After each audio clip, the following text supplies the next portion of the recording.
Hey there, I want to introduce you to a product that I've been using recently, and it's called the R8 Roll Recovery. If you're familiar with foam rolling, this is just amping it up a little bit. And I have to say, although foam rolling is not fun, it is a great thing for us to do for recovery after workout, or if you have any muscles that are kind of giving you some problems. For instance, today I was doing deadlifts and I noticed that my left hamstring was really feeling tight. So I stopped my deadlifts, I went over, used the foam roller on the back of my leg and just tried to roll that out. Definitely felt better, and then on my next set, I didn't feel that tightness in my hamstring. Also, when you're lifting weights, when you're running, when you're cycling, anything you're doing where you're being physical, you need to let your muscles recover. So we need to feed them with protein and carbs. We need to rest them, and then we also need to do some recovery work with things like the foam roller and the R8 and the lacrosse ball. So I just wanted to show you this. It's a great one for your legs. Sometimes with the foam roller, you may notice it's just not strong enough to get your quads or your hamstrings or your inner and outer thighs. It might be difficult to get in those positions.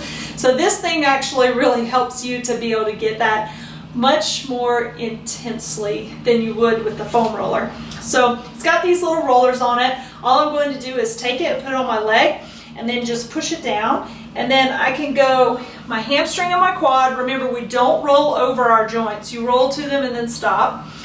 And then I can also kind of go out to the sides, so the inner and outer thigh.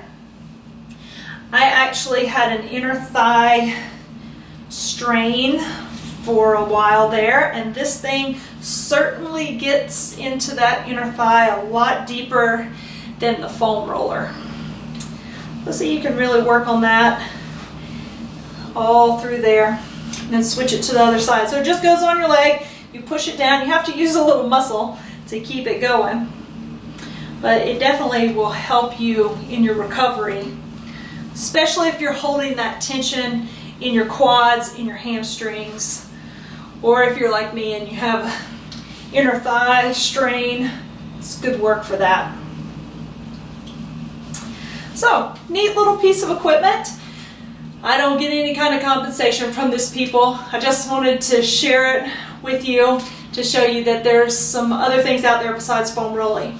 And if you haven't been foam rolling, I encourage you to get one. Make sure that you get a foam roller that is sturdy and firm. You don't want the lighter, softer ones because they break down too easily, and they also don't do as good of a job. And I promise that if you foam rolled and you said, oh my gosh, Amber, I don't want to do this, that is horrible, just keep in mind that as you continue to do it, it actually gets better. You do get used to it, but it also helps to keep your muscles a little bit less tight. So the more you do, the better you'll feel.